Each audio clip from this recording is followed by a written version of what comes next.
Well, we don't often get to see this in Ocean City, a mostly snow-covered beach and an entirely snow-covered boardwalk. Nobody out here at all. They got about 8 inches of heavy wet snow here in town, and they had that plowed by midday. But if you go just across the bridge, just a couple miles inland, it's a significantly different picture and a lot more damage. The sprawling Ocean Pines community in Worcester County is littered with downed trees. There are hundreds of them which snapped under the weight of 10 inches of snow. There are branches on houses, and unplowed streets are like obstacle courses. Even Route 90, a major thoroughfare, was blocked by tree crews clearing the damage done during the height of the blizzard.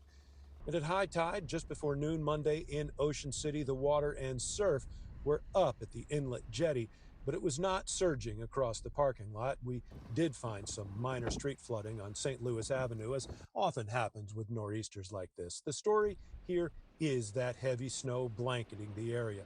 It doesn't happen often, but the spectacle of that snow-covered beach and boardwalk has come at a price. Now, at the peak of the blizzard overnight, as many as 90,000 customers without electricity up and down the eastern shore. At last check, Delmarva Power says they've been working hard and they have restored all but about 26,000 people who are still waiting for the lights to come on. In Ocean City, Brad Bell, 7 News.